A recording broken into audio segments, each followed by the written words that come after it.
So far you've got Tammy and Pixie. Tammy will be here in a couple of minutes. Here she comes. Nope, not quite ready. Thank you. Let's get this phone set up so we can see what people are saying. Here we go.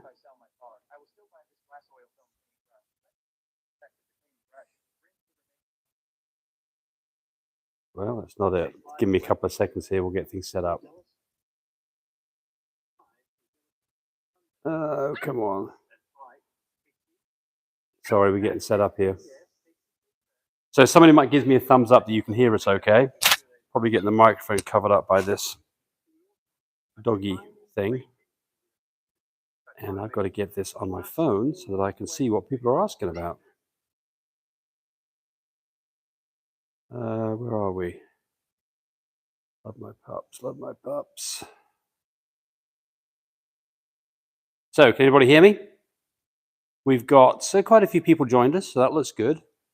But nobody's responded yet, so I'm in the dark right here at the moment. Come on, why can I not get this set up? Okay, follow the link, see if that works. Yes, it does. Okay. All right, so, all right, Gentle Giant's with us. Manny Man's with us. It says Pixie's still here and thriving. She certainly is. We've got Wicked Good Bulldogs is with us. Mr. Northern's with us. Corey Hart's with us. Rhonda Lee's with us. GNC Masters is with us.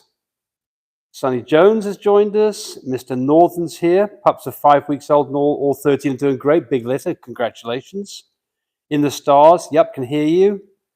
John Millo's with us. Young Frenches. Josemira Food Truck. Catherine York.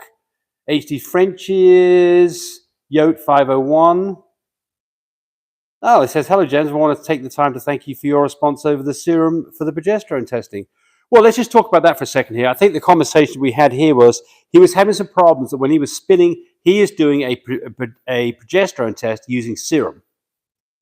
To do a progesterone test with serum, you have to spin the blood first. You've got two different versions that Find Care offers, whole blood and serum.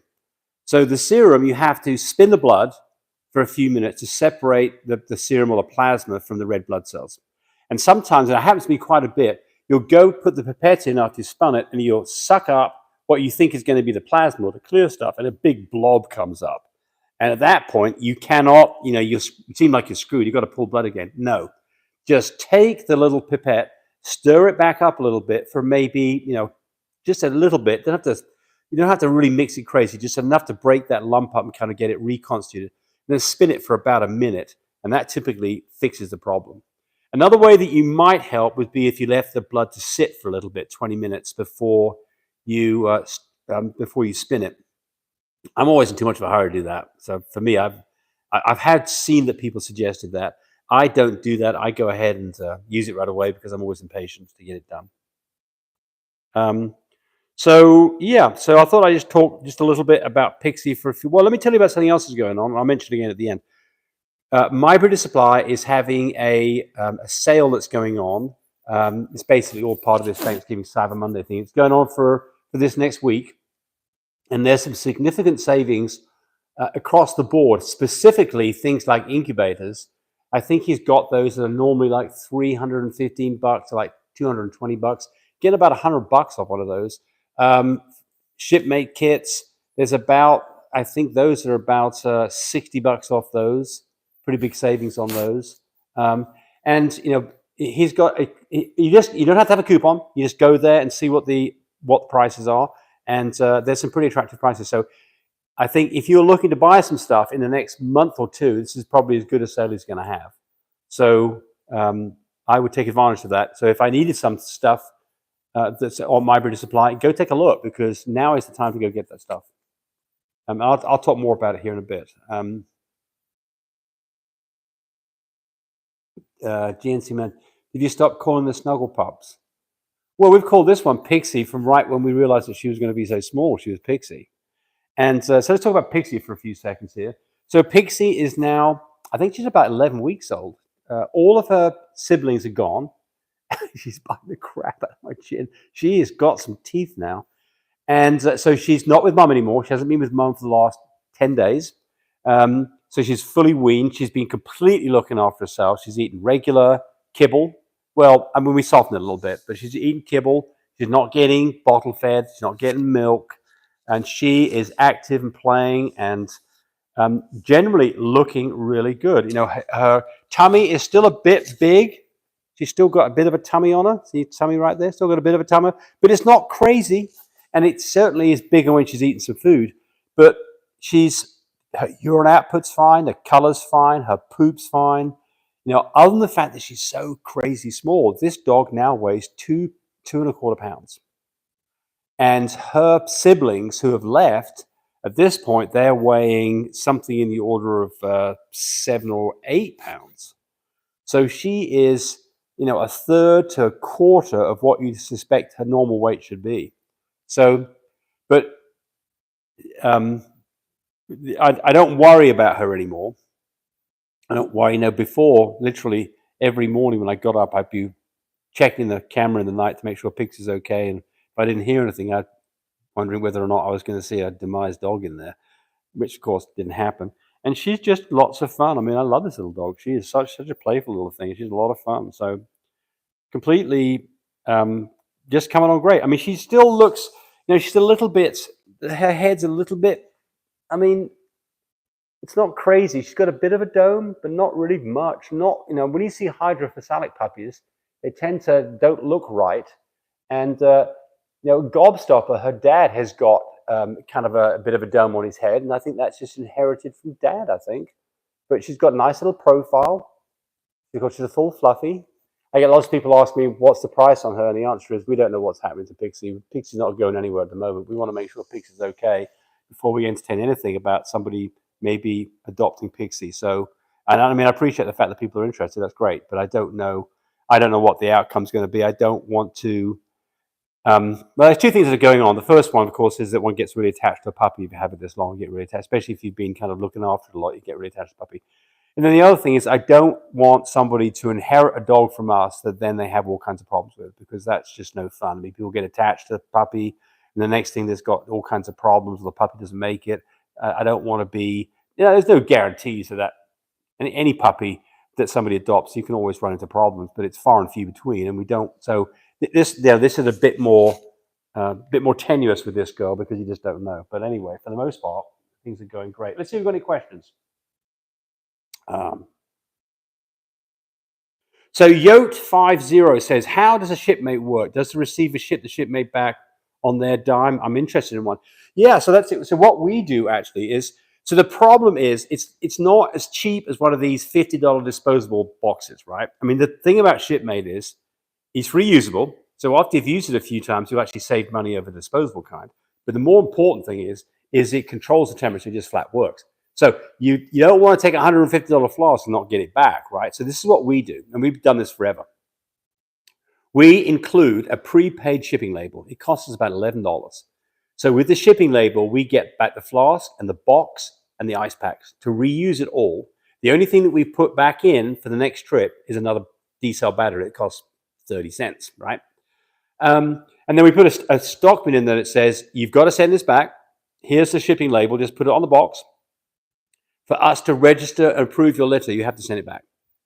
And we also put a statement that the Shipmate flask costs $300, so they know they're on the hook for this. So people send it back. And I mean, then we do a follow-up call, because we always do follow-ups on all of our breeds to make sure it's all gone properly. When the shipmate arrives, we know it's arrived. We'll talk to the customer, make sure they know what they're doing. If they need any help about how to do the AI, then we go through all of that.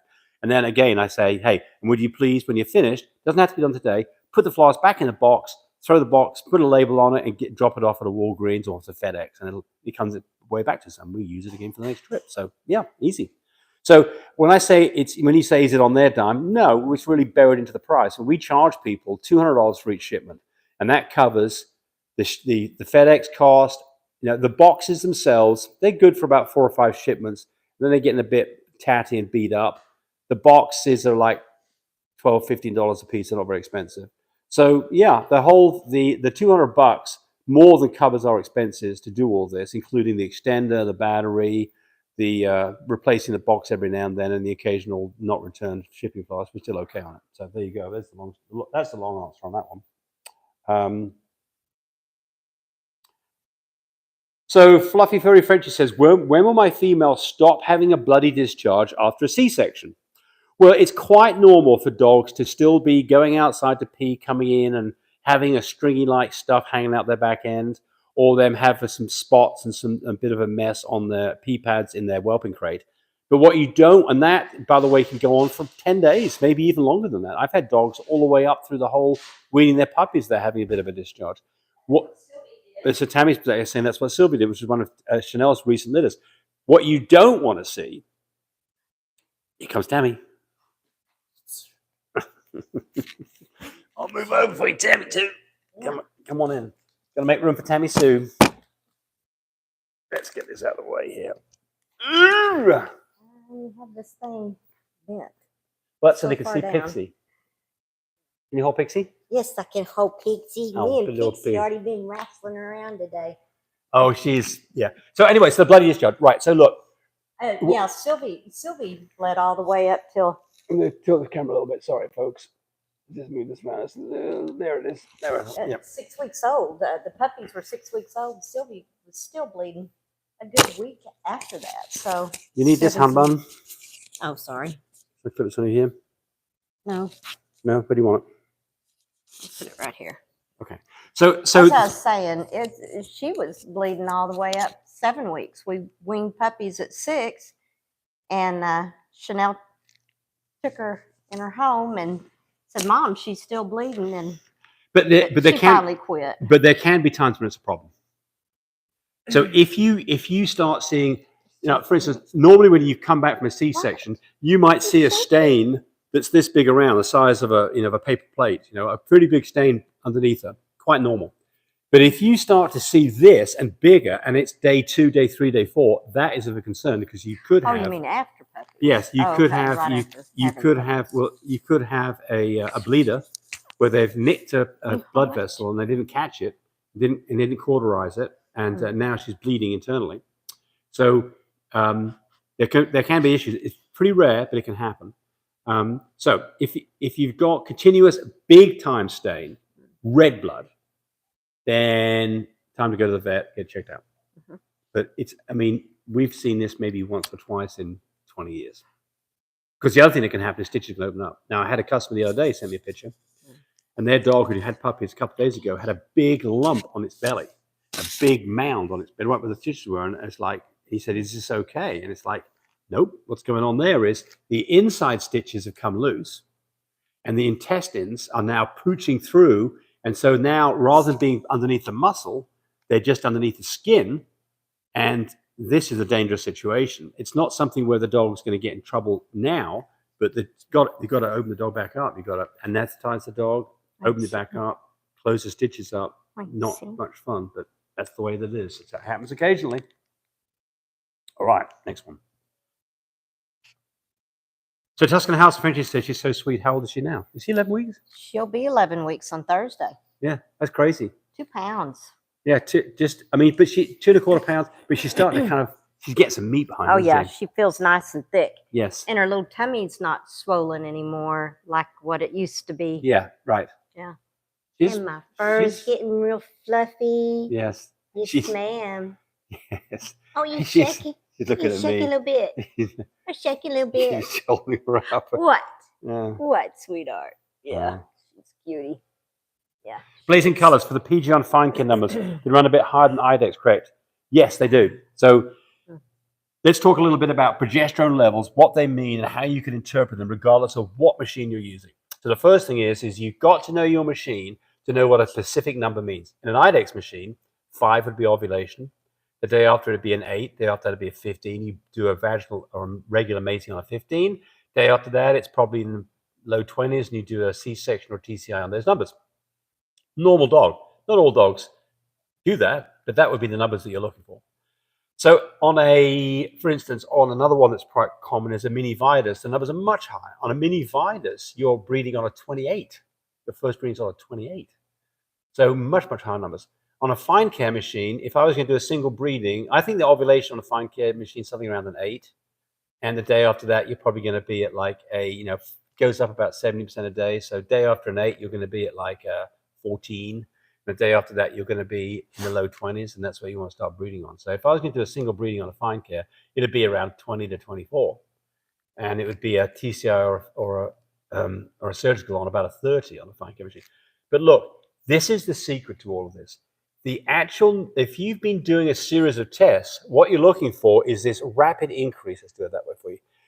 Looking for this rapid increase where it's been going up slowly. Then after about 4 or 5 days, it starts to pick up. And then when it ovulates, all of a sudden you're at this point right here, and you got this curve. So this curve is actually, if I can bend my hand right, it would be slow, medium speed, high speed. That's the ovulation point. Dog's color should have gone pink or light, and you want to breed that dog about a couple of days after you see that. So if you don't know what any of the numbers mean, that's the thing to look for. Is to look for that inflection point, because doesn't matter what the machine is, it could read in apples and oranges as long as there's all of a sudden the apple and orange number goes up. That's what you're looking for. So that's why it's much better. If you know your machine, you could do an AI on a single number, but if you don't know your machine, to have a few numbers is pretty helpful. Joshimura Food Truck says, hola, nice to see you. Richard Martin says, in your previous videos, you mentioned you don't worm pregnant females. No, that's not what we said, but we'll talk about that. Other videos, you said you use Safeguard. Okay, you're right. Could you clarify when you stop and restart the wormer? So we changed our opinion about this a couple of years ago, right? Because I'd read some things about deworming before birth with Safeguard. And so we religiously now worm, hey Pixie, you looking at me? We worm 10 days before whelp, day 10, 9, and 8. And then we start the whole process up again with Safeguard, day 7, 8, and 9 after whelp. So basically a week either side of whelp, we're giving 3 days of Safeguard. Very, very safe. And the reason you do this is because all dogs have a certain amount of intestinal parasites. It just helps knock it down. So you don't give that to the puppies in their first week, 2 weeks of their life. Just keep those parasites at bay. So I would do it. What's the dosage? It's 1 ml for every pound of body weight. So every 5 pounds of body weight. So a 25-pound dog gets 5 mils, 3 days in a row. Good stuff. And anytime that we have dogs that have got any kinds of problems, intestinal problems with older dogs, we give them 3 days of Safeguard automatically, don't we, Tammy? Seems to work pretty well. In the stars, if my Frenchie had Pyometra and has recovered, is it necessary for me to breed it on the next cycle? Good question. So, the answer is that the vets will tell you that that's what you should do, that you should breed again on the next cycle.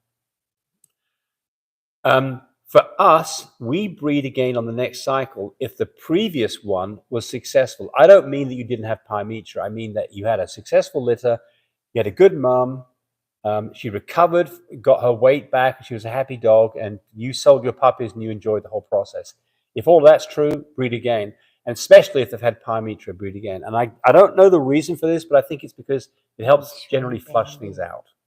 I think that's the reason for it.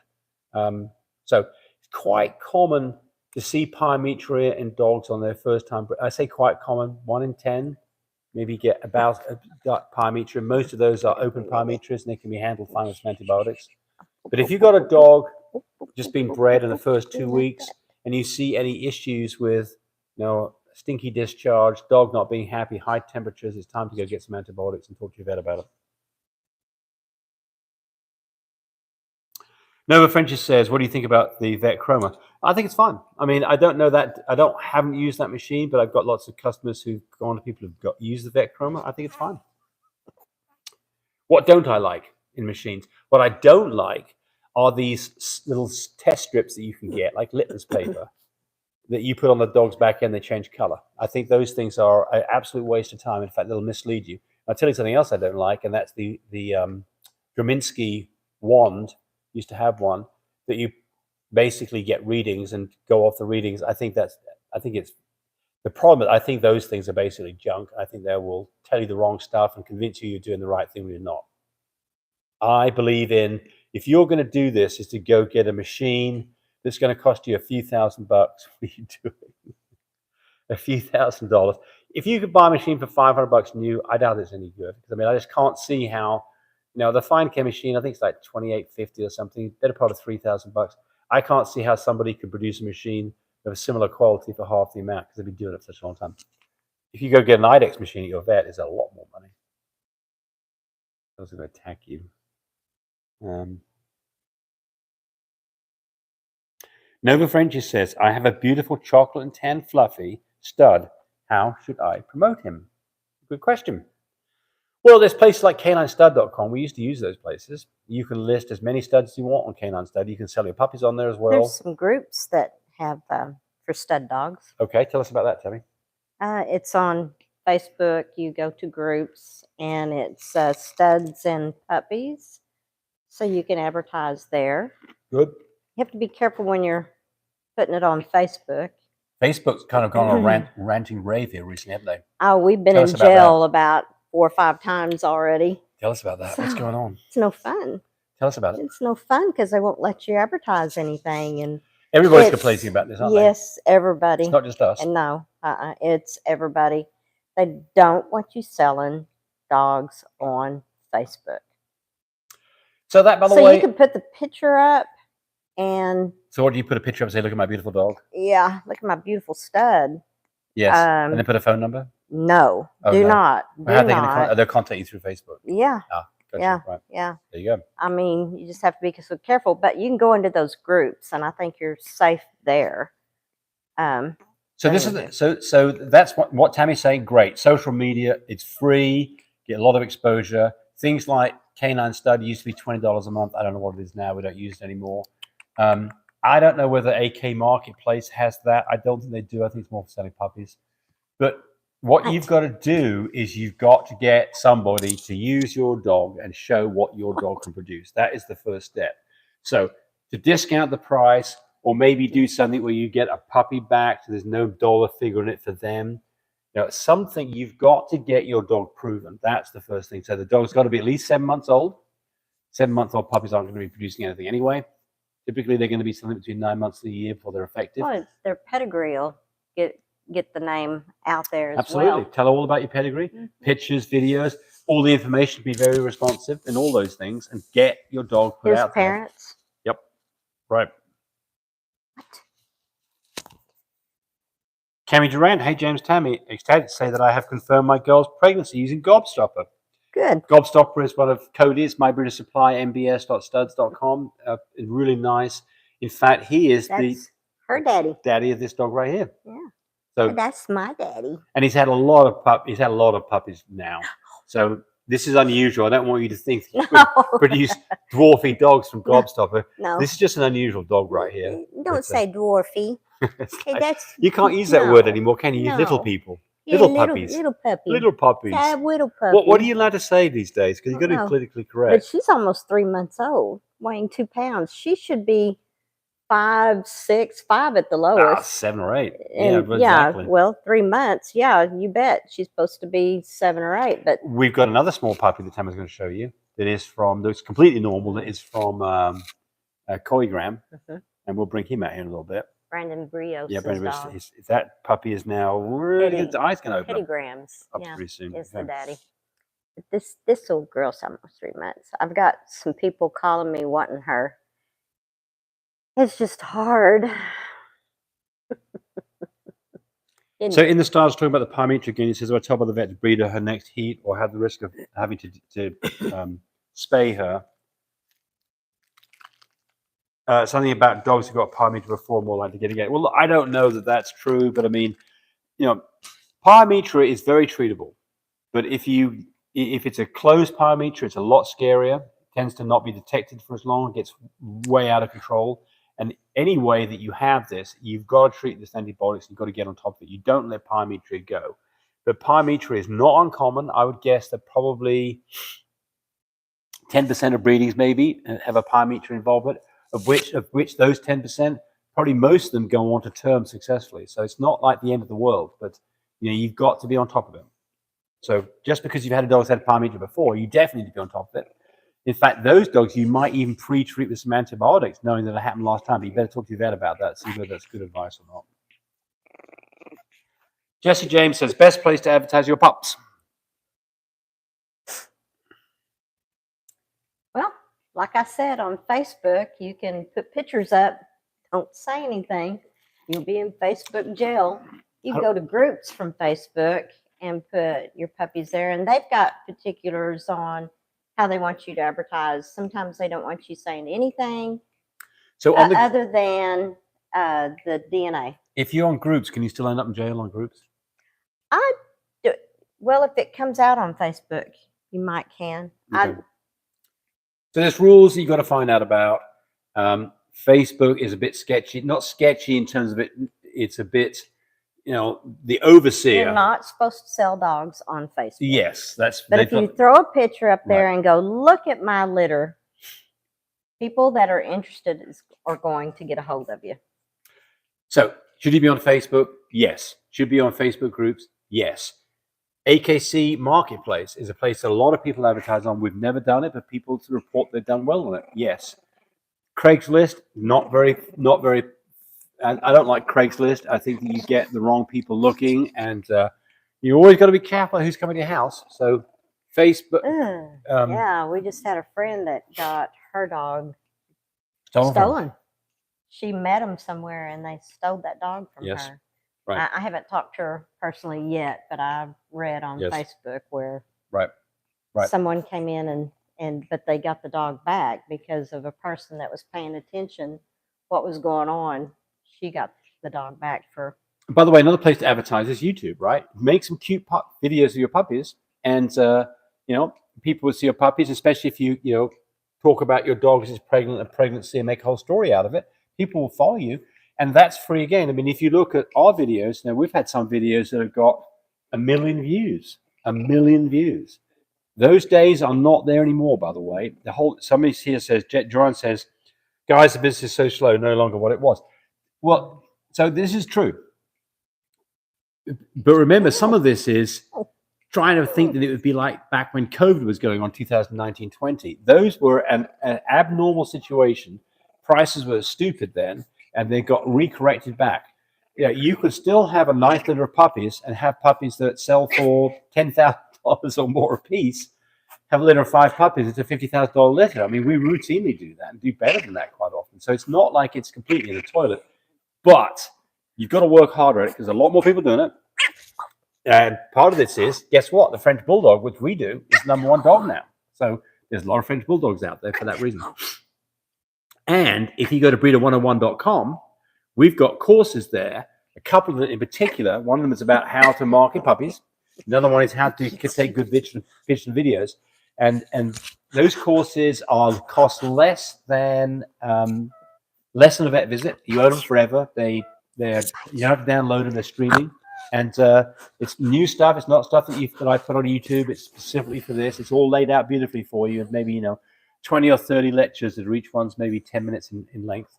And I think you find that very useful. So go to breeder101.com to see the agenda. There's about 6 or 7 of them now. What is your thoughts on people saying no pied, no brindle? Tammy, you're up. I put that on there all the time. No pied, no brindle, because we have no pied, and some of our dogs don't have any brindle. No, excuse me, I said that backwards. We always put no brindle. Yes, because we never. Some of our dogs we put no pied because there's some people that don't want brindle because of their tan points, like us, because that brindle will ruin the tan points.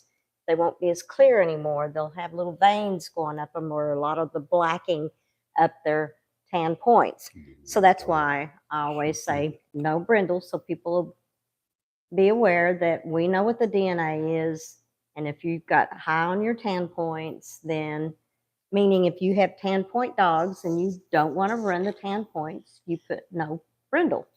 If the DNA came back saying no brindle. There's some people that, like us, we love pied. So some of our boys do carry pied, and some of our babies will have pied. Half of the litter will and half won't. So there's some people that don't want pied. I think pieds are beautiful. I think brindles are beautiful. So it's just that with tan point dogs, you just don't want to run that. So people are always color. bashing me. They're saying, "Oh, James doesn't like brindle." And that's not what I'm saying at all. So if you look in the show ring, there's only 3 colors that you can have in the show ring: brindle, cream, and pied versions of them. Those are all, and fawn. Those are the things that you have in the show ring. Merles and lilacs and rojos and isabellas and new shades and fluffies and pinks and big ropes and coys. Nah, can't be in the showroom. You can still register them on AKC, not a problem. They're still registerable dogs. You just can't put them in the showroom. All right. So what is the deal with brindle? Well, part of the problem with brindle is it's a dominant gene, and if a dog, male or female, has a single copy, you'll pass it on to at least half a litter, or half a litter on average. And that messes up things like tan points. That's why we don't have brindle. We did have brindle when we first started doing this. We got rid of it, and it's been better for us. Because we got into the tan points. Right, and the other colors, right? So there's not anything wrong with with brindle. Pied is completely controllable. You can have a completely pied dog, put it to a completely non-pied dog, and get pied carriers, and they won't even show it. For us, the pied dogs sell quicker, not for more money, but they are more adoptable than the non-pied dogs. So pied for us is not a problem, but each to their own. But you remember, you can control it. If you've got a dog that doesn't have a copy of pied, it's not going to produce any pied puppies. All right, so there's the short and the long on that one. Oh, so Nova says I posted my fluffy stuff on Instagram. Absolutely, Instagram, TikTok, these are all good places. Absolutely, you bet. Yeah, that's where Chanel, Love My Pups official. That's where we advertise. Absolutely. I was thinking, I'm so overwhelmed with Facebook, putting everybody in jail that I forgot about Instagram. Instagram's a great place to advertise. Yeah. Red Gaming says I have a 3-day-old puppy that started to poop a greenish poop, even a bit watery. Weight gain has been slow. What can I do to take care of it? Well, the first thing is, how old is the puppy? 3 days old. Oh, so you're a little early on this. Typically, puppies don't have problems because of parasites at the first 3 days. Haven't had enough time to develop it. That's the first thing. Well, you wonder if mama's been wormed. Well, the second thing, worm mama should not be wormed. So worm mum anyway. You don't worm puppies till they're 2 weeks old with Nemex 2 or parental Pyometra. You could do it at 10 days if you're having some problems, but not before that. But look, you say not much weight gain. There isn't going to be much weight gain in the first 3 days. First day, second day loses half an ounce. Third day gets that half an ounce back. Third day, that puppy should weigh the same as the first day. So you're not going to see a weight gain over 3 days. If the fourth day you're starting to lose weight, now that's a whole different deal. And if that's the case, then what do? If the poop's a bit watery and you're worried about that, give a little bit of pumpkin, canned pumpkin. And Mama, is she cleaning them up? Because I rarely see the babies poo when they're brand new. That's right. That's exactly right. You see it. So, the big thing here is to weigh puppies. Your puppy at 3 days old should be getting half an ounce every day or more. If it's not, it's time to bottle feed it. If you want to take a bottle, time to tube feed. GNC Mass says the courses are well worth the money. We've been doing this for almost 18 years and have learned so much from James's videos. Well, thank you very much. That's nice.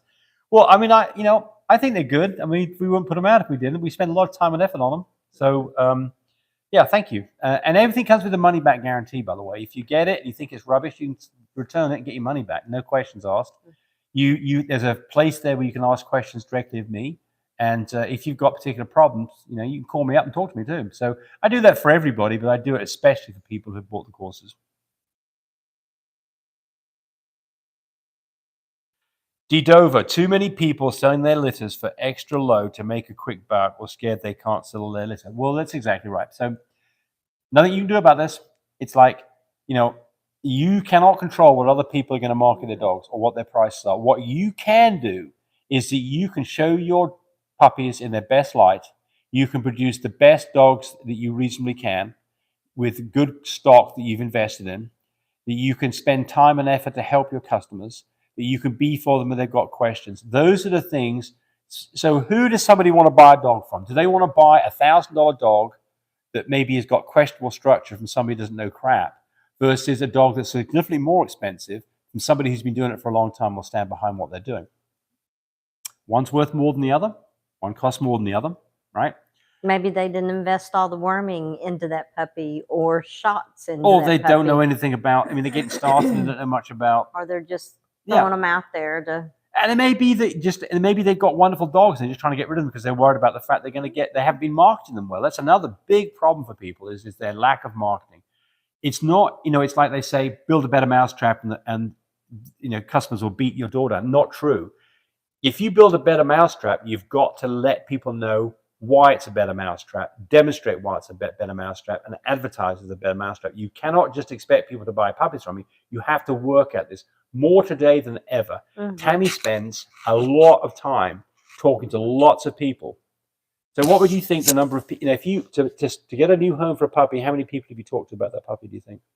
Oh gosh, there can be 10 to 12 people that's that what I was talk to. It's about a 10 to 1 ratio, 10 to 1 I'll probably proportion. get tons of text messages and Yes. I'll say, call me. So you got 5 puppies. Let's say 10 people did that to me and I'd say, call me. I'd love to visit. 2 might call me out So of that's that. another great thing that Tammy does. Tammy does not want to get into a text message situation because you cannot really tell people about what you can do for them, why your dog's so nice, why they should be having this dog. That takes a telephone conversation. So Tammy always wants to predicate the first thing with maybe answering a few texts, but at some point she says, call me. And part of this, she wants to know where dogs are going too, right? Yeah. So, but this is all about marketing. You've got to, people will say things about your dogs that you don't like. Have a thick skin. Don't get into a fight or an argument.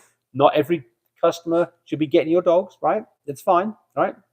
So, and then some people will say, oh, your dogs are way too I want to know what kind of home life my babies are going to, especially this little girl. Because she's going to have extra care. She just whittle. There's a dog back there that we're going to show you. And that dog, I don't normally talk prices on dogs, but that dog is something between, $14,000 to $25,000 dog. I mean, lots of people are going to raise their hands up and say, are you effing nuts? And the answer is, that dog is only for the person who realizes what that dog can produce and that's what they want to produce. It's not a run-of-the-mill dog. And so consequently, it's a special dog with a special price. You have to market it that way. You can't, that's not it will never be $1,000 dog. But there are people out there who are looking for $1,000 dogs and they will find them. They just don't need to find. We are not in a race to the bottom. Okay. In the Star says, I love pies, but I do have a lilac and tan girl. Both great choices. I love both of those colors. So that's what I am, a lilac and tan. So I'm a lilac and tan full fluffy. The cure's testable. Yes, I do. Do you stay, so Golden Bill says, do you stay away from, too little. Do you stay away from mask because of 10 points and it's messing it up as well as brindle? The problem with the mask is... Kit was maskless. Yes. Well, if you want to produce a You're a Hero, you've got to have a maskless dog. There's certain things that you have to be maskless to produce. The problem with maskless is it's very likely you've got cream present because remember, the masked gene is big EM is masked, big E is not masked, little e is not masked, and little em is not masked. If you've got that little e gene in there, you've got a chance if you breed back to another dog that's a little e dog, you're going to get creams. And there used to be those who were great, but these days we're not as hot on producing creams, are we? Hides the colors. Yeah, well, I've got Phoebe that she produced every one of these babies that wasn't cream covered. Right. Or platinum. But she has produced cream puppies in the past. One. Yeah, one. Yeah. One. So the problem with cream is, it depends on who's buying the dog. If someone's buying a dog just for as a pet, if it's a cream dog that covers up all kinds of other things like Merle and Isabella and New Shades, it doesn't do them any good because it still looks like a cream dog. So the value's not there for them. If somebody's buying that dog because they intend to have puppies from it, it's a different story. So the maskless is, I don't get too worried about maskless. Brindle, no. We don't have any brindle. We will never breed to a brindle dog, and we do go outside for our breedings quite often. Yeah, but we got the 10 points. That's the reason why. Yeah, right. Keep them clear. Derek Johnson's got a good question here. How do you make sure your greedy pups aren't overfeeding at 3 weeks? How do you keep them from it? Yeah. I mean, they're on mum at 3 weeks, so they're nursing. Yeah. So if it was us, they'd be with mum nursing, and we wouldn't do a damn thing. No, they're just gonna be a greedy puppy. So, you can pull mama out and let the littlest ones catch up, and then they could be the bigger ones, maybe. And that's the only thing I know to do. The thing about greedy puppies is they can get lazy. I'm gonna go put her up. Okay. She's wiggling around like she needs to go potty. Okay. Oh, sorry. Remember, don't say anything back so we can hear you back there on your microphone. I'm gonna go See you, spank her. Pixie. I'm gonna go spank her and be mean to her. Put her on the hook. Yeah. And put her on that hook that goes down to the basement with all the other dogs we have. They're all in the basement Yeah, on hooks. No, they're not. Whatever. So the thing about greedy puppies is if they can Whatever. develop You don't know. swimmer syndrome with their back legs and they're not getting up on their feet, getting a flat chest and can have breathing problems. It's quite common. Take your And it's food away always the from big them. fat puppies who are greedy. They won't be eating If you've got a anymore. mum with lots of milk or a small litter where there's not much That way. competition, you can won't guarantee need that no you're going to more have food. could have a swimmer puppy in there. You need to pay attention to it and take those legs up, and you'll fix it completely. If you let it go, you can have a I don't potential like disaster that. on your hands. So we don't stop the puppies from feeding. We don't. What we do is we just monitor what's going on, and the puppies that are not getting enough milk, that would be in a mum where maybe she's got lots of puppies or she doesn't have very good milk. You may have to substitute for the first few days with some bottle feeding or some tube feeding on the smaller puppies. The secret to that is weigh those puppies. They're not getting that half an hour. Scoot. This puppy that we have right now that Tammy's going to bring out a little bit has Oh. been a small puppy. And was not a small puppy necessarily at birth, but has not put on a lot of weight. Well, he weighed 9 something. He weighed 9 and now he weighs 10. So he's gained an ounce in It's 7 a week. a week and 7 days, which is not, and especially being a single puppy by himself. Now, why is that? Going to be a small puppy. Why is that? Because mum's milk's not particularly good. Because she doesn't have many puppies in And the another nursery. thing, his daddy weighs 16 pounds. That is small, right? About 16 and a half Right. pounds. Right. And mama weighs about 17. Right. So they're both little. I like these questions here because I can get on my little pedestal. Tammy can get on hers. Backyard Build says, do you leave your pups with mums 24/7 or keep in incubators? What? We leave them with mama 24/7 We do. Absolutely. because that's what mama wants. that's And that's what nature calls for. right. That's what they're supposed to do. That's right. And the reason for this is that what you have to do is you have to provide a safe environment to let that happen, which is the only way that I know that we would get this done is in a crate, because mum can't get out, with a pig rail so that puppies don't get squashed, with our heated tape on the bottom. So there's an area where puppies keep warm under the pig rail. That works so well. If you're not Mama using stays it, nice and cool right in the middle where she wants to be because she's nice and cool and comfortable. she's not getting anxious The babies come to her to feed when they want to. when they want to, and they all work in shifts. When those babies are full from nursing, they fall off going to sleep. They get cool on the middle of the floor there with her. They scoot right where that heated tape is, where their brothers and sisters are, and wake up those babies. Those babies wake up and go, oh, we're hungry. And they take off over there to where mama is and they nurse on her. It's amazing to watch. And so they're in shifts. So they're keeping that mama's milk. Supply at a reasonable level, not really high pressure. Because when you take mama away for 2 or 3 hours and those babies haven't eaten for 2 or 3 hours, and when you put them on mama, when she hasn't been feeding babies, she's full of milk. And the minute they start nursing all of them together and that milk rushes out, it's going out their nose. They're gobbling as fast as they possibly can. They're aspirating. Mhm. Then they get aspirating pneumonia. When's the Then last you time? have problems. When's the last time we had an aspirated moan puppy?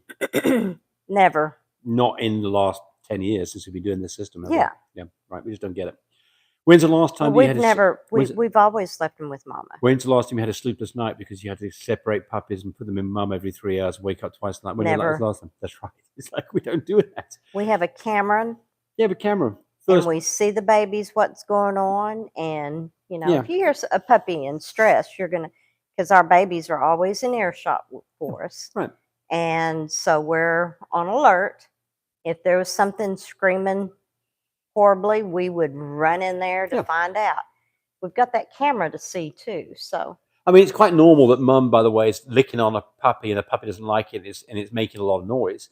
You look on the camera and you see what's going on, you just watch it, and then the mum stops licking the puppy and the puppy shuts up. And then he's like, okay, I'm not getting up out of bed for this. Now, James, on smaller puppies, had to get up in the night and do every 2 or 3 hour tube feedings. Never had that happen, absolutely. And we have an incubator for that reason, by the way. We've got our portable incubator. It sits by the bed. There's a light in it. The milk bottle's already in there, so we can fill up a feeding tube or a bottle is ready to go. You can tube feed a bottle. I can tube feed a puppy in less than a minute. So, and with that pig railing that's in there, you don't have to worry about puppies being smashed, being squished. Jay Finesse says, how many months does it take for females to go into heat? So there's two parts to that question. What would be the earliest age, and how often would it be after that? Earliest age? Yes. I'm trying to think who I've heard say the earliest age. I've seen dogs go into heat in 6 months.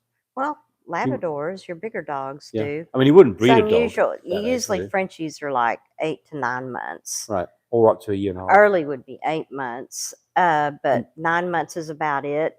Then, like Sophia and Coco, they were like 16 months old before they had their first heat. Anytime they're over, right at a year and over for their first heat, you can go ahead and breed them. But if it's before the year old, you do not want to breed them. Right. Yeah. And by the way, be prepared for the fact that if you've got a dog that's 8, 9 months old and it's gone to heat, and you let that thing out in the backyard, it could get bred by something else.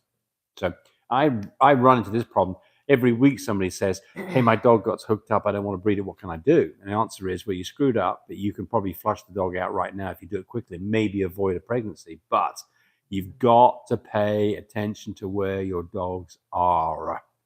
You wouldn't let youngsters out, running around in the street. It's just like your little baby doggies. You've got to be careful with this.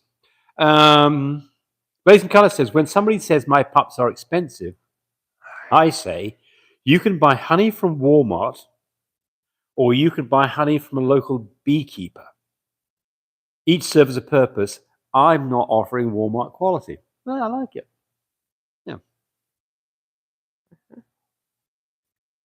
That's what one guy told me. He said he could buy cheaper with full rights. And I said, then maybe you need to go buy that. Yeah. But make sure you call and you do a FaceTime and you want to see parents and you want to know what the wormings are and what the shots have been. And that's another great thing that, again, check them out. If they're going to be cheaper, check them out because 9 chances out of 10, it's like. And encourage your customers to FaceTime you because it does two things. FaceTime is great stuff. If you can't go there to look at the puppy, FaceTime. Yeah.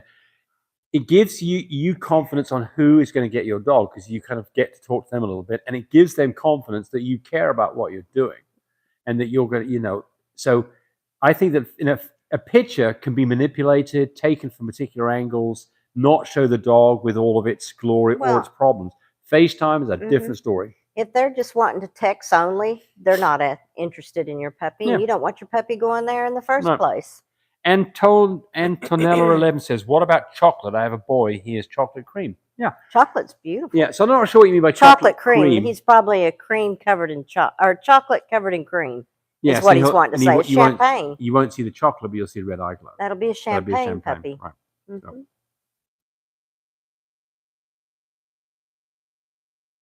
In the Star says, what about true creams? Well, true cream would be a dog with little e. Is there DNA to masters fawns? I'm not sure what that question means. I've seen a lot of masters fawns that look like cream. So this is the thing about cream and fawn. Fawn comes in lots of different colors, all the way from a really deep apricot color like Kit, all the way to a very light color that looks almost cream. Look at Buble. Yes. He's a platinum, but he is a golden platinum. Yes. So he's a cream dog. He carries cocoa. Well, not carries, but he's also a chocolate dog and a blue dog. Right. So cream, the same thing. Cream can go to almost totally white on a French bulldog. Typically, it's not actually a disqualification in the ring. But typically, those dogs are extreme pies. They're not even creams. You have to verify that with a DNA test. But the point here is that all creams are mastless. They have to be mastless because it's little e, and that's where the mast gene resides. And since they have little e, they can't have a big EM there. They have to be mastless. Fawns can have a mask and still look pretty creamy, but they won't test little e. Look at Blue Buddha. They're your hero stud.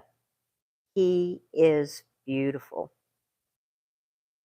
Fluffy Furry Frenchie says, my pups are 10 days old and all are healthy, so thankful I purchased the heat tape for my Easy Whelp. Great. We make heat tapes for whatever you can come up with.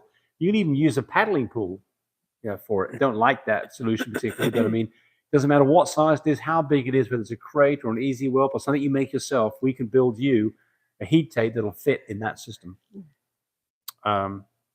Just get your measurements. Gio Kennel says, is Pixie a dwarf? That's not the word you can use. She's a little puppy. She's a little puppy. So, I mean, I think the question here really... And we were teasing that one day when James put her in his pocket. And I said, oh, there's a pocket Frenchie. That's not a word. That's not a breed. She's just a little bitty girl that fit in his pocket, and we said pocket Frenchie, and somebody ran with that and said, "Oh, they've got pocket Frenchies." No, she's just a little bitty girl, little bitty tiny thing. We have people advertising mini Frenchies, micro Frenchies. Micro Frenchies, yeah. So I think I don't think that's a real thing. I don't think the DNA is going to come back saying, what's the DNA? There is no DNA test for it. There's no DNA test. I mean, there probably is a DNA test on humans to detect. I've had big females produce little bitty ones. Yeah. Look at her mama. She's a big female, and she's produced that small baby. So that was one time. I see a lot of people out there who, because there is an attraction to producing a small French bulldog. If you could produce a 15-pound healthy French bulldog, people would be knocking at your door for those dogs, right? So that's the allure. The allure is to produce. The problem that I see is most of these dogs that are very small do not look right. They are necks are real. They're either short. Don't weigh very much because they're so scrawny.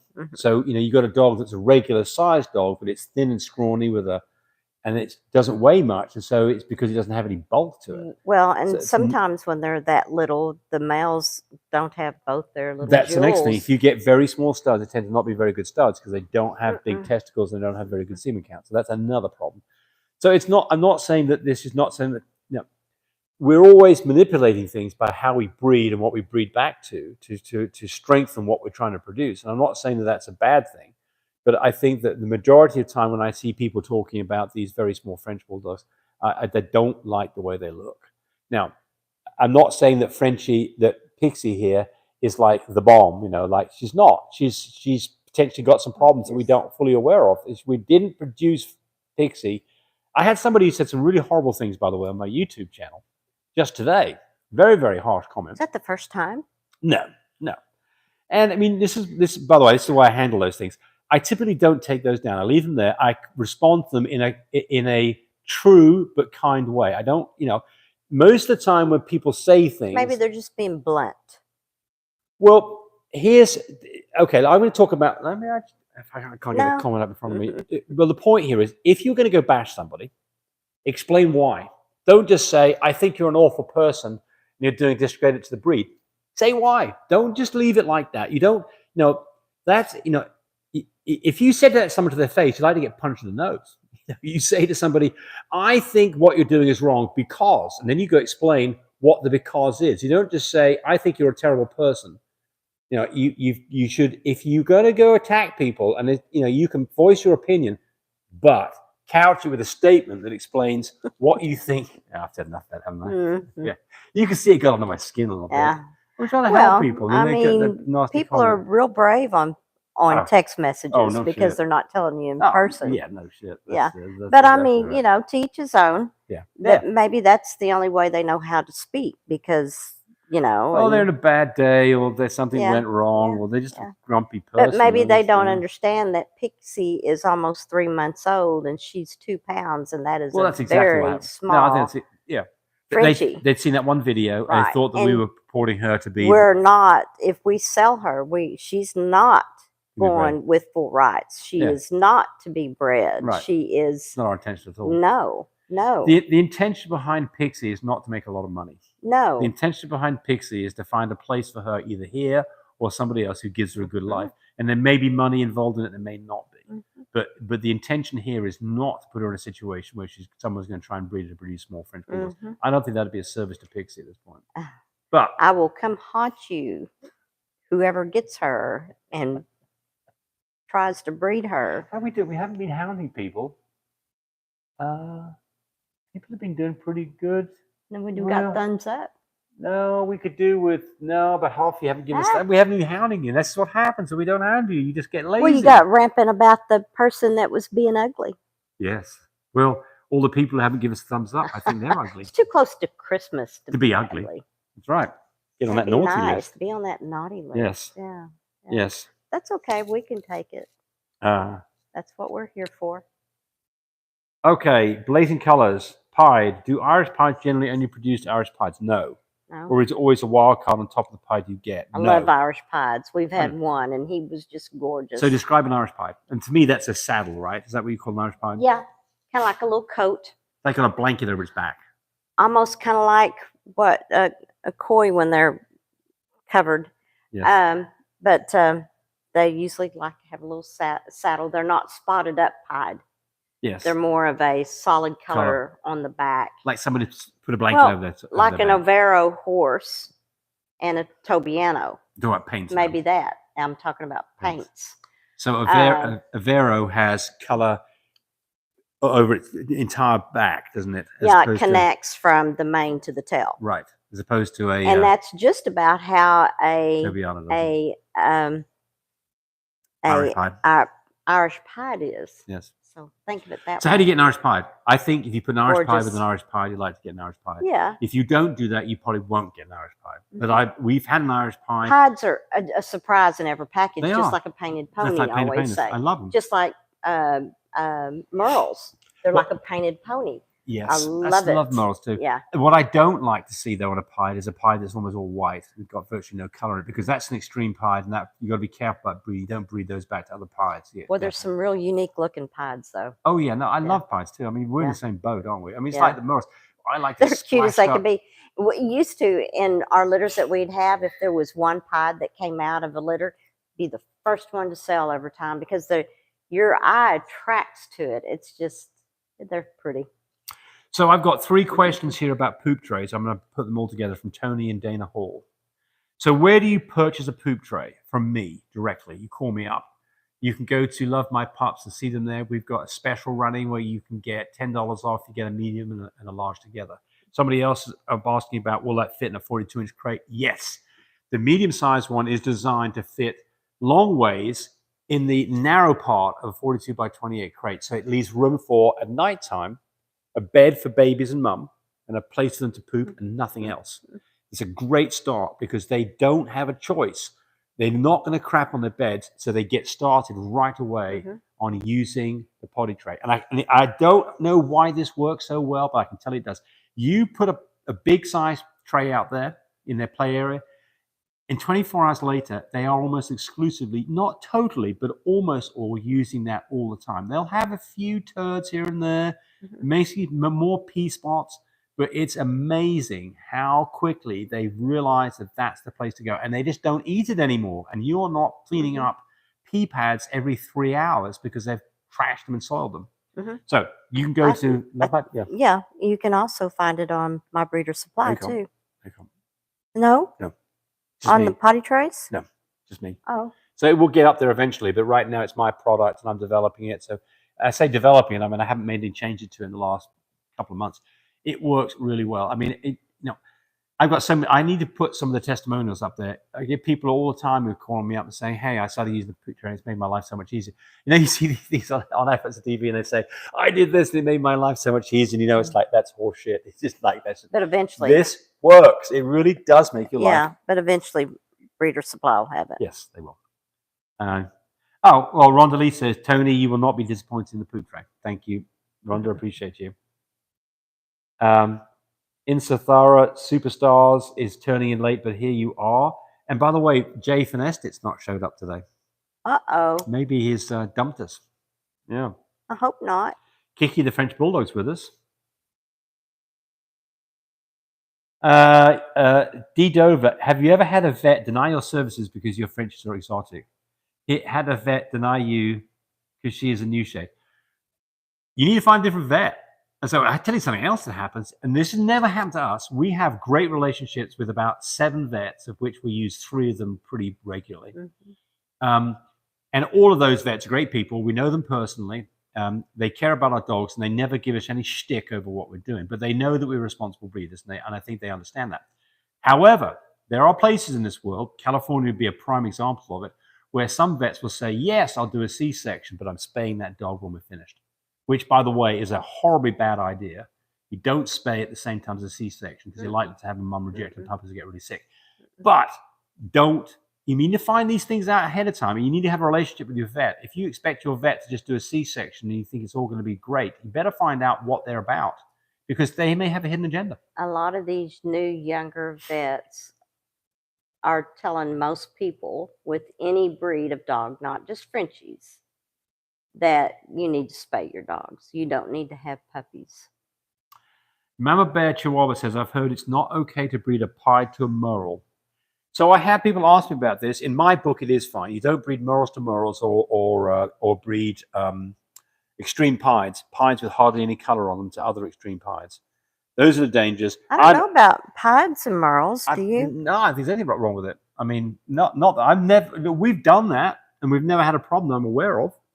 Not for us personally, but for other people. Oh, for other We've people. had pied merles. I started to say I couldn't remember breeding any of my pieds to a merle. No, we've had pied merles, though. But we haven't. We've had pied merles. No, we haven't. Yeah, we have. But anyway, Mando's got a copy of pied, and we bred him to pied girls. But they haven't been pied, they've been pied carriers. What pied female did we have? I'll have to prove it to you because you're not going to believe me. Do you need to put a Frenchie to sleep to use frozen imported semen? What? Or can they have a TC? Wait a minute. Well, no, what they mean is, do you have to anesthetize a dog? Basically, the answer is, if you're going to use frozen semen, you need to have a surgical done, and you have to have the dog put under, because they made an incision on its belly for frozen semen. So the reason for this is the semen does not last very long. It can keep forever when it's frozen, but when you unfreeze it, your lifespan in the few hours. So you have to get that right into the uterus, right into where the eggs are immediately if you're going to have success. So yes. Why would you use frozen semen? Because you're importing it from a long ways away like Australia, or because you're dealing with a dog that's no longer around and they've archived that dog's semen. Otherwise, use chilled semen. It makes no sense otherwise. Use chilled semen. Patola Brown says, hi, James and Tammy. Hi. Forge Billionaire says, Fluffy Jean, without a question. I'm not sure what you're asking. We're getting to the end of this, by the way, here. What did he say? He says, Forged Billionaire says, Fluffy Jean. Maybe there's something else up here that I missed. He'll probably explain it. Insert Athora says, the poop tray does sound like a good idea. It is an excellent idea. It really is an excellent idea. I mean, we've developed a number of products. Some of them are patented by us that we've developed because we care about what we're doing. Our traveling incubators, our Shipmate product, our heated whelping kit, patented products. The poop tray is one of those things that really, you try something out, Tammy and I are always kind of coming up with ideas. The poop tray was largely because Tammy thought of the poop tray. These things. I am smart. Well, I mean, what we did is we made a better poop tray than anybody else. The other poop trays out there suck for various reasons. Their holes are too small. They're not the right spacing. There's all kinds of reasons why. Now, Pixie can't use the poop tray. Nope. Her little feet go right through it. So that's another one. It says we need to make it a smaller. Dana Hall says, how old are puppies when you start putting the poop tray in the crate? The About 4.5 weeks old. There you go. Because before that, their feet go through the crate. Yeah. That would be okay, but you don't want a puppy getting a foot stuck in a crate and then turning around to get a foot broken or something. Mm-hmm. Never happened, but I could see it could happen. So, you want to make sure they can walk on it properly without their feet going through it. So that is 4.5 weeks, thereabouts, for that to happen. Pixie's case, still can't. I'd like to put one in there because I know she'd do great with it, but she's too small. She's too little. Her little feet are just so tiny. Yeah. She's just a tiny girl. Boss Money Worldwide question: have you ever seen a blue Merle Frenchie with brown eyes, and does eye color indicate what genes it carries? No, it does not. So in Merles, the interesting thing in Merles Besides, in fact, why don't you go grab a little more? You want to bring her out here? Or him out here? Him, the boy, I thought it was a female that was born. And I get home and Tammy says, and the vet techs. got it wrong too. I looked at that dog and I said, "Who the hell said?" Yeah, I was like, shit. I said, "James, yeah. it's a boy." He goes, "What? No, it's not." I said, "There you go." Oh. So, what does eye color tell you in dogs? The only thing that eye color indicates is if you get a solid red glow in a darkened room with a video and your light on your iPhone, not just a flashing bit of red, but a demonic red glow, which gets more pronounced as they get older. By 6 months, it should be very evident. That dog carries either 2 copies of little cocoa or 2 copies of testable chocolate or what you call rojo. Can't be a carrot; it has to have 2 copies of either one or both. That would be red eye glow. But there are dogs that will have a red eye glow who are not chocolate, and that are morals. What morals will have are eyes that are different colors. One pupil is different colors than the other, or the pupil itself has, maybe a line through it with one half is one color and one half is another. Very unique looking in morals. So he looks a little more filled out than what he was earlier on. Mm-hmm.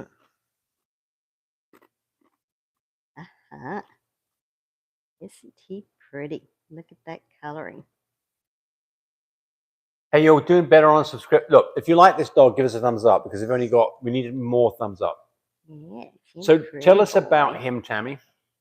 Okay, he is a husky coy, new shade, rojo and tan. Full fluffy. Pretty thing. Full fluffy. We think. Well, we think the husky part. We won't know till his eyes open up. He'll have crystal blue eyes if he's a husky. Yes. So we don't quite. He could be very simply. He could be a rojo merle and not what Tammy's saying. That's a possibility. A new shade rojo. Yes. Well, he could be a rojo and not be a new shade too. He's a new shade rojo. I guarantee. I bet. Well, the bottom end of it. I bet you $100. The bottom end of this is just a rojo that carries cocoa. Isn't he pretty? And blue. So we won't know until the DNA comes back in. And his nose is so much more flatter than what this video is showing. So that's another thing is that people say they send me pictures, say, "What's my dog?" And the answer is, look, we can have a guess on it, but you need DNA. Yeah. So this dog's dew claws were removed at 3 days old and sent off, and they were sent off a few days ago, and we'll get those results back probably in a few days. Yeah. And he's not a big dog. His daddy is Teddy Grams from Brandon Brioche. In Denton, Texas, outside of North. His daddy is a husky a husky coy, for sure, full fluffy. Yeah. And he's had another litter of a decent sized litter. We got a small litter. You got a singleton. That's not Brandon's fault. That's just the way that it is. Yeah, it just happened. Timing was wrong. The timing was wrong. Yes, it happened. And she is what you call a harlequin, right? Too, Tammy. Yeah, because he had a litter of 7. I think 5. Also. Tell us what a harlequin is. Harlequin tweed.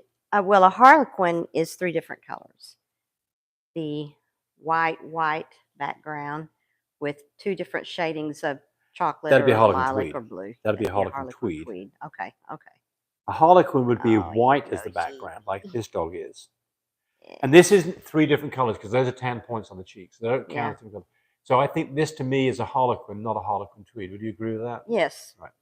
Yeah, because he doesn't have the 2 different tone colors of the chocolate. Chocolate, right? That would be which is even more desirable. Yeah, right. He's pretty. Yes, so he's doing really well. I mean, Mum's doing well with him. He's always. I don't ever hear this dog make a noise. He's just always He's either under. He spends most of the time on the pig rail. He's got but. He's been trying. I have been tube feeding him just to kind of keep his weight up a little bit, and he's doing pretty good now. He's got a nice little rope there. Yep. Okay. Ears. He's a pretty baby. He's little. So Mum Bear says that puppy's gorgeous. Thank you. Matilda Brown says I think my dog is pregnant. Thanks, James, for your help. You're welcome. Sam so Chin says, pretty. what PG level is good time to breed? It depends on the machine you're using. On IDEX, breed on a 15. On a fine care, breed on a 20. On a mini virus, breed on a 30. Oh, another thing that Brandon said, that if he is a new shade husky coy, if he's a new shade rojo husky coy, full fluffy, he'll be the first like that. Well, that would be great. Yeah. We always like to be the first, right? Yeah. Unless it's a But let me five-legged tell dog. you, you won't be there very first. long. Yeah, that's You right. won't be there very that's right. long. That's right. You might So- have a glory of a couple of days or so. So here's the last question. I think Yote 5.0. Have you ever sold an 8-week-old male that became a very busy stud? Absolutely. We've had studs that have been incredibly busy. It's not as busy now as it used to be, but I can tell you there was a time that we had where the problem is that you had to turn people away because you knew you were diluting semen because it's being used too much. So for us, you got to remember that most of our shipments, we do 2 shipments 2 days apart. And if you've got 2 people who are using that dog in a week, it's been used 4 times. And that is about the limit of what I'd want to do with the dog to have its sperm count get back up there. So that means that you can have a dog that could be used potentially 8 times a month. Your baby. And we've had lots of dogs Thank that have done you. that, especially if you go back. Sit down. You know, if you go back There we go. a couple of years ago, we were shipping out 10 or 15 There you go. samples every day because we had 18 studs back then too.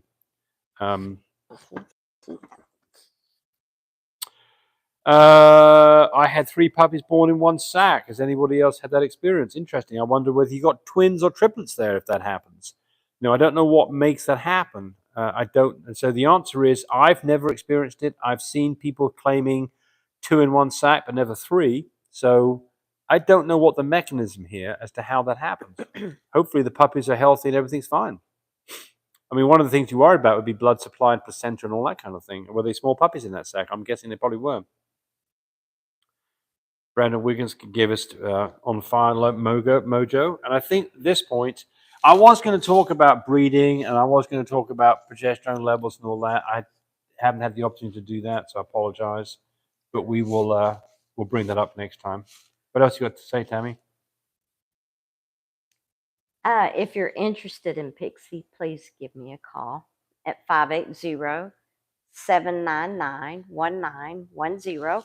Or if you want to ask me some more questions about our new little boy, you just opened the floodgates on call. Pixie. I'll tell you that right now. Because you just opened the floodgates up asking people to call you on Pixie. That's fine. Okay. I mean, I can FaceTime them and they can see her and ask me all kinds of questions they want. I want them, if somebody is really interested in her, that's what I'll visit with you about it. But remember, if you're going to call Tammy up about Pixie, Pixie is not going to come with papers. We're not going to be in a situation that we're going to encourage somebody to breed Pixie. So you know, if your intent is to try to make small Frenchies, she's not the girl for you. If you want just a darling little puppy, then she could well be the dog for you. The problem gets to be is we don't quite know whether you are potentially have a heartache down the road. We want to wait to make sure that that she's going to be a happy, healthy dog, because we don't want to be in a situation where somebody gets that dog and then 6 months down the road they've got a heartache because they've got terrible problems. So how do you guarantee that? You can't. That's just part of the problem here. What else do you want to say, Tammy? Now that I burst your bubble on that one. Maybe Cody's got a little boy left. Cody does. And he is a lilac and tan carrying testable. And he's a fluffy carrier. And his phone number is 806-664-0173. And get that button there, it's just freezing on me. And the other thing is the Cody, My Breeder Supply, has some really special deals going on right now for this next week. You know, $100 off incubators, $100 off. It's like Cyber Monday or Black Friday. Yeah, call it whatever you want. I mean, it's all part of that deal. But I mean, he's got some. You don't have to have a coupon code. It's across the board. Not all things have been discounted, but a lot of things have been discounted. Some of them significantly, like specifically incubators and shipmates, quite a bit. I mean, if you're going to buy those, you should be buying them now. Okay, what else, Tammy? Is the heated whelping system also included? No, I don't think so. On I think that's just the regular price. I think it's the regular price. Okay. Yeah. All right. So poop trays. Chanel's pregnancy's going great. Yes. So if you want a poop tray, call me, 580-799-2873. I can ship them out FedEx. I've got them ready to go. If you call me up, before. If you call me up early in the morning, it goes out that day. If you call me up later in the day, it goes out the next morning. FedEx. Oh, and Cody's got some adult dogs to sell Yes, as he well. does. Right. So, before you leave, give us a thumbs up. You've been doing pretty good. We're proud of you. But give us a Yeah. thumbs up if you haven't. We'd really appreciate that. That's a lot better than what it was. It is. It is. It doubled it. It is. So you just got to ask, right? Yeah. Remember, every Sunday evening, you can find us here. Hopefully. Yeah. If I have an eye surgery next week, I might look like a raccoon for the next one on Sunday. And James may have black eyes. I may black. Well, because you'll be and we'll just tell everybody I'll- it's from his surgery. I'll wear dark glasses. Nobody will know. Or I'll just do the whole thing in black and white. I'll fix that. No, they'll still see the That's black around your eyes. It's true. All right. So again, thanks for watching us. We appreciate it, and be nice to your doggies. If we can help you, call us. If you want products, go to My British Supply. If you want a poop tray, give me a call, and have a great rest of your Sunday. Bye, buddy. Bye. And we're out of here.